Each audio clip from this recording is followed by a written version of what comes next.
Sniffling and sneezing. Melanie joins us to tell us what's going around, Mel. Good morning. Good morning, Stacy. You know, people are also complaining about allergies, of course.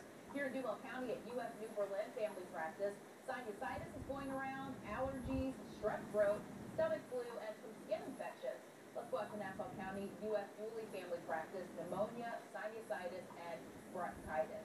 So here's a question that I think we've all asked at some point when you're not feeling so well. Is this a cold or could it be an allergy? Well, an allergy is often the answer. As much as 20% of people who suffer from allergies are allergic to ragweed, which blooms from mid-August to the first killing frost. So Dr. Sunil Joshi with Family Allergy and Asthma Consultants is here to show us the culprits. And we talk about this. A lot of people have allergies. They don't know what is causing them to have those symptoms. Yeah, absolutely. Depends really on the time of year. In the springtime, which is clearly our worst time for allergies, it's from tree pollen. This time of the year, it can be from ragweed, as you just mentioned. It can also be from mold. We have a lot of things going on outside right now that can cause allergies. Let's talk first about ragweed, because for us, it's going to stick around longer because we may not have our first frost for a long time. Let's take a look. We have a picture of it, and you may see this in your yard or on the side of the road.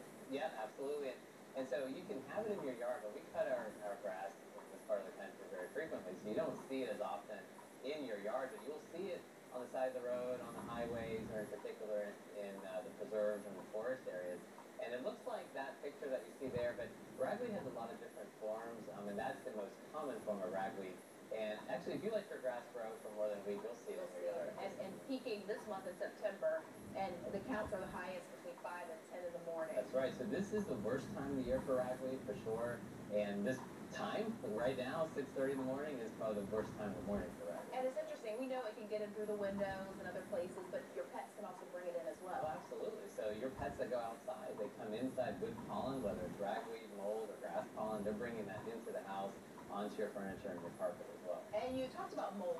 It's been really wet, you know, so people can look in their homes and you might see some of it growing maybe on the ceiling or something. Right, and that's a little different from the mold that's outside. So we have mold that sporulates outdoors, that gets onto our vegetation, and actually gets at very high levels in the environment that causes allergies. And mold inside can be from internal leaking as well. And what are we looking at here? So this is a picture of the most common mold that we have in this part of the country this time of year, called alternaria. And that's the back of a leaf, the maple leaf. And the dark area is mold, but the yellow ring around it is very typical for the mold called alternaria. And this tends to sporulate this time of year and leads to a lot of asthma exacerbations.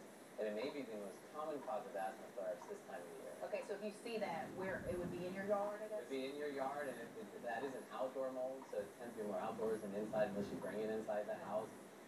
And definitely leads to symptoms. All right, the culprits that make us all sick this time of year. Dr. Joshi, thank you so much for coming in early this morning. No problem. All right, and we'll be right back after the break.